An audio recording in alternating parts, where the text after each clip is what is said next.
Hi everyone, welcome to this video. Getting ready to play a dual commentary game against Jim from Jim's Chess Channel. This is a continuation of our series of dual commentary games. So let me just tell him good luck. Okay, I have white. I'm going to open this time with d4. Usually an e4 player, but let's mix it up and see what Jim's going to play here. Okay, knight f6. Now, a couple options here. I could play c4. Could play d5, which is kind of crazy. I've done that before. It's sort of an anti-Indian move. I'm going to just play knight f3 here. Flexible move. And let's see what he does. Okay, transposes into a d4, d5 opening. And here I'm going to go for a sort of Colle system. So, sort of a simple opening. I don't really know a lot of theory for the d-pawn openings, at least not from the white side. So let's just see what happens. Okay, this is a nice opening because the focus is just sort of on getting developed and then fighting for the center, as opposed to fighting for the center while your king is still stuck in the middle, which could lead to some liabilities. Okay, interesting. Let's see, what should we do here? One option is to go for the Zukertort variation with b3, bishop b2. That looks interesting. Could also play c4. I could play c3 and then try and play e4 at some later moment. Let's play b3 here. Oppose the dark square bishop that he has on g7. And let's see, he'll probably just castle. He actually can break in the center. He had an opportunity to break in the center. Well, no, he couldn't play e5. I would take. He doesn't have enough on it. But he could try and arrange that soon. That's why I'll play bishop b2. Try and control e5. Or you could try and play c5, actually. That's an interesting idea. I don't think I would play c3. Now, an idea from me, yeah, so this is a pretty principled way for him to play c5. Let's see. I don't know if I have to react to that right away. Let's just play knight bd2. If he takes, I'll take back with the e-pawn. Again, I'm preventing e5. Not sure what my knight is doing here, but I'm going to connect the rooks. I'm going to try and remove the liability I have on the long diagonal. I could play rook b1. That way, at least if things open up, I'm not going to drop my bishop. Sort of overly prophylactic thinking, but don't really have too many other things to do right now in this position. Okay, I'll take here.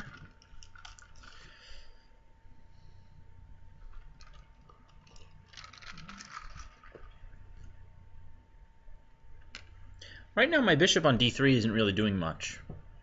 When it's staring at this pawn, I could think of something like h4, h5 in the future, but probably not helpful right now. I could try c4, attack his center. He takes, I take back, and I have a sort of hanging pawn duo. If he plays e6, so here he's not preventing c4. I could still play c4. He takes, I take. Yeah, and I have a pawn on d4. It's still blunting the pressure here. So that looks aggressive. But there's no need for me to do that right now. Let me play h3, sort of prevent the development of his bishop. I could always play c4 later. If I played c4 right away, maybe some things like bishop g4 becomes annoying because I have this pin here, which then would weaken my control over d4. So, right. Now he's probably angling to play bishop c6, which looks good. I'll play c4 here. I'll grab the center. Been ignoring the center long enough. Let me try and take it and do something with it. He looks like he has a reasonably solid position, but I'm not without my chances. So let's see what happens here. He could take. I could take back. He's in danger of being sort of losing a presence in the center. Rook c8 looks like an interesting move from him. Because the question is, am I going to really take here? Or am I really going to push c5? I'd rather maintain the tension if I could. If he takes here, that's probably better for me. I would think that this is pretty good for me. Does he have bishop a4? He does, but I don't think it does much. Now I have rook c1. Bolster the defense of this pawn. D5 at some point might be interesting. On the other hand, if he manages to trade off one of these pawns, right now these pawns look pretty good, and they might end up cramping black, but if he trades one of them off, so for example, if I play d5, he plays e6, and I trade, then I just have a weak pawn on c4. I don't really have much else. I mean, at least I have some open lines for my pieces, but knight e5 here looks good, actually. Okay, so I'm focused on what looks good for me. What looks good for my opponent? E6 is an idea to prevent d5. He probably wants to try and reroute these knights. Okay, yeah, so just e6. Again, maybe it allows him flexibility with the rest of his pieces. Okay, let me see if I can nab the bishop pair here. I almost can, but I can't quite.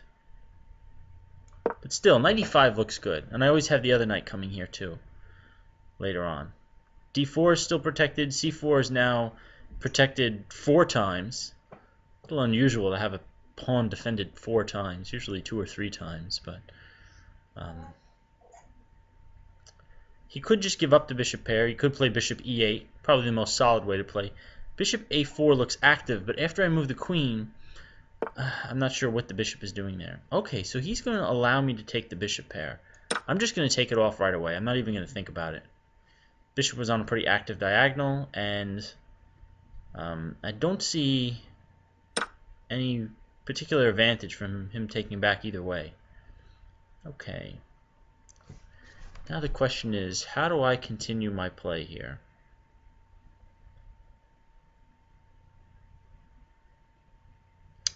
Queen f3 comes to mind, but I don't think it really accomplishes anything. a4, a5 comes to mind. Undermine his control of d5, but I'd end up sending the knight to somewhere it wants to go anyway. Still, that does gain some space. Don't really think he has much else that's good. Moving this knight away somewhere, exposing an attack here, I think I can organize defense pretty easily. There's also queen b3. Well, that's an idea. a4, a5, and then queen b3. Let's go for that. Try and target the queen side. Again, I don't think he has enough pressure against my pawns for any tactics. Right? Knight f to d7, unleashing an attack here, but actually blocking the queen. So maybe knight h5, attacking d4 twice. Ah, so he preemptively retreats. That's an interesting idea. I'm going to play a5. No, I can't play a5 now. He's controlling the a5 square. Oh, that's kind of clever. Okay. I'm worried about this bishop a little bit. Let's play knight f3. Let's overprotect d4. Frees up this bishop to move. Maybe bishop a3 at some point. Or bishop c3 for that matter. Also looks good. And then I can play a5. Queen f3 now would have been good. I also have knight e5, hitting this rook and axing it where it's going to go. Let's try that. That looks good. I mean, I might just be moving my pieces into spots where they're going to get exchanged anyway. But it's worth a shot. Okay, I'm going to play here. A very well defended center. He tries to attack the knight. I can always retreat it. He's not attacking the knight. Let's go after this pawn. He could play b5 here. Moving a little quickly. Didn't really consider this. My idea is that if he takes here, I skewer the rook. But obviously he's not going to take. If I get to take on b6, then there's a target on b6 that I get to attack. So that's nice. I'd bring my rooks over. Rook b1. Not sure how else I'd arrange that. Maybe queen d2 to queen b2. Right, so this is what I should have considered. He's planning on playing take here. Oh, I could just take the pawn. Oh, okay. I could take the b5 pawn. I don't think he has any special tactics. One of the knights to d5 is maybe the idea, but I don't know if it's really enough. And I will have an extra pawn. The other idea is to play a6, and then again he's going to have to do something with that rook. a6, he takes on c4. I play bishop a5, and then he can move the rook to c8. Then I can take on c4. Let's try that. I could have just taken the pawn, but I think in this line I still have the ability to take the pawn after playing here. If he takes the bishop, I take the rook, and my piece is defended. If he moves the rook, I could take the pawn. Okay, now the question is, how do I want to take this pawn? Do I want to take it with the bishop? Oh, let me take his rook first. Okay. Forgot about that. Now let me take with the... Should I take with the bishop or the knight? Kind of like with the knight where it is. Let's take with the bishop. If he plays rook c8 to pile up on this, I don't think it's really a threat, but I could just play queen e2. He's probably going to block the d file now. So let's take stock. I'm up in exchange, but I have an isolated pawn on d4. Okay, what is this designed to do? Pressure d4? Okay. Oh, attack this as well. Oh, but it's defended. So let's just move up and try and keep everything defended. I think at this point every one of my pieces is defended by at least one other piece. It's kind of nice to have that in a position. Okay, this knight's not really doing anything at the moment. I don't know what other kind of active play I have here, though. I could try and reroute the bishop. Could play bishop b5 for rook c6. Or bishop a2.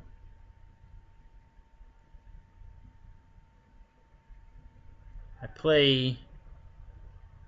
Yeah, let's try this. Oh, he's going to have some... He's going to have some funny moves with the knight, probably. But I think this is actually probably my best chance. Let's see. He's piling up on this square. Okay, so I'm going to go after his queen. I have to move quickly now. Depending where he goes, I might have bishop c4, take on d4. Oh no, he really is going to control this square for a long time to come. Now this is interesting. Now I think I have rook b1. And where's your queen going? Queen a5? Really put his queen off sides at the moment. And now, let's see, I'm running in low on time. I could take on e6 and play knight c6. That also does kind of look kind of crazy. I could just play bishop c4, putting pressure on that knight. And also I can threaten to play rook c5 here. Or rook b7 here, actually. Rook b7 here looks good. Yeah, that actually looks like a nice plan. How is he going to defend against the threat of rook b7 hitting the f7 pawn? It's like all of my pieces are geared up to attack this pawn in a way, right? His bishop is x-raying it. The rook can sort of chop on e6 or try and join the attack another way. This is getting down to the final few seconds. This should be interesting in a sort of time scramble here. Okay, I'm just going to go for the main idea. He's probably going to take here, which makes sense. Does he have a discovery with the knight that's useful? I don't think so, because I think I have queen f3 and I hit this thing. So now he has checks. Oh, this can get kind of weird. He doesn't have rook d1, but he has queen a1 check, king h2, and then takes on e5. So in the event of queen a1 check, maybe bishop f1. Okay. Oh, this is getting crazy. I could take here. I could also play bishop c4 check. And where does he go, or what does he do? Let's try this. This is looking wacky. I think everything again is pretty much defended, which is kind of nice. No liabilities. Ah, and I win on time. All right.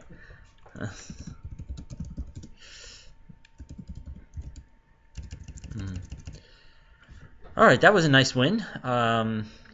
Good game to Jim. So if you've enjoyed this video, or even if you hated this video, jump over to Jim's channel and you can see the commentary he has on the same game. He also will post an excellent post-mortem video, so analysis using computer engine, sort of spotting all the things I've probably missed.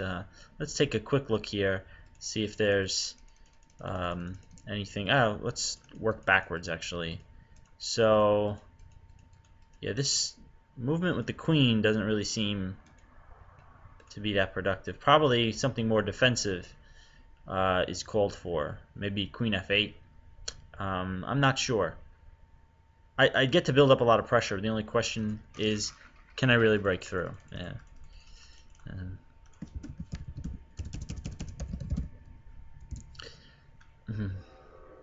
Yeah, that was a nice attacking game. I don't know where the attack came from really, but yeah.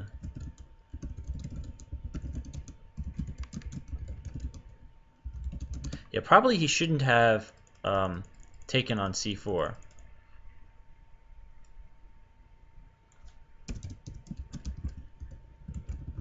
I had a little more space and slightly better pieces. Just chatting with Jim right now. Yeah, probably taking on c4 was not a good idea. Alright, well, thanks for watching.